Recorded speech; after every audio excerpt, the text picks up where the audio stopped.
जय Shri Krishna. Dear friends, 2 दिन के बाद आपसे मुलाकात हो रही है। मैं 2 दिन के लिए अपने गुरु स्थान पर गया था मत्था टेकने के लिए, क्योंकि निर्जला एकादशी को वहाँ एक बड़ा ही विशेष फंक्शन होता है जिसमें पहुँचना, हाजिर होना बड़े सौभाग्य की बात है। तो फंक्शन के दरमियान मुझे किसी क्लाइंट का फ़ोन आया।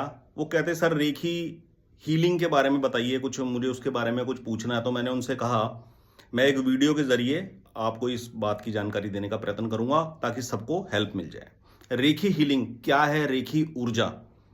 देखिए, आज के युग में ना हर आदमी को जीवन जीने के लिए पैसा चाहिए।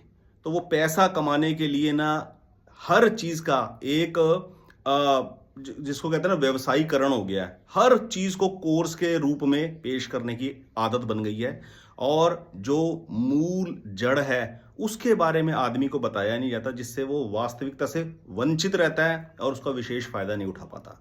रेखी हीलिंग क्या है? रेखी ऊर्जा। पहली बात ये समझ लीजिए, पूरे ब्रह्मांड में, पूरे यूनिवर्स के अंदर एक ही ऊर्जा है। वो ऊर्जा है परमात्मा, ईश्वर।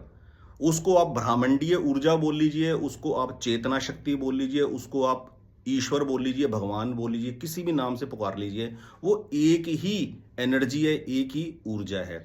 और जब हम हीलिंग की बात करते हैं, अगर हमने अपने आप को हील करना है शारीरिक रूप से और मानसिक रूप से, हम अपने आप को कमजोर महसूस कर रहे हैं और हमने अपने आप को हील करना है, तो हमारी हीलिंग कोई थर्ड पर्सन नहीं कर सकता, वो हम ही करेंगे।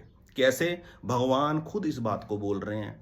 किसी भी ग्रंथ की, अपने सनातन के प्रासादिक ग्रंथों की अगर एक इतनी सी बात भी हमारे पल्ले पड़ जाए, अगर हमारे जहन में उतर जाए, तो हमारे जन्म जन्मांतरों के शंकाएं दूर हो जाएं।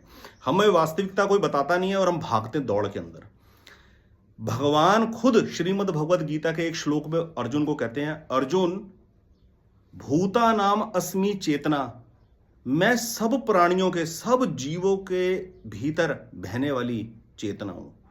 जिस ब्रह्मांडीय ऊर्जा से हम अपने आप को हील करने की बात करते हैं ना, उस ब्रह्मांडीय ऊर्जा में ही हम रहते हैं। इसके अलावा यहां कोई दूसरी ऊर्जा नहीं है।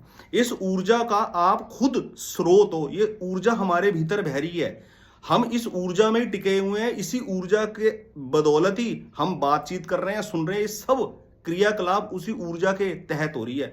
आपको कोई थर्ड पर्सन, कोई थर्ड ऊर्जा एब्जॉर्ब करने की कोई आवश्यकता नहीं पड़ी। भगवान के इस वचन पे आप यकीन कीजिए, भूता नाम अस्मि चेतना, मैं सब प्राणियों के भीतर बहने वाली चेतना हूं, प्राण ऊर्जा हूं, प्राण शक्ति हूं। बस इसको इंप्रूव करना है।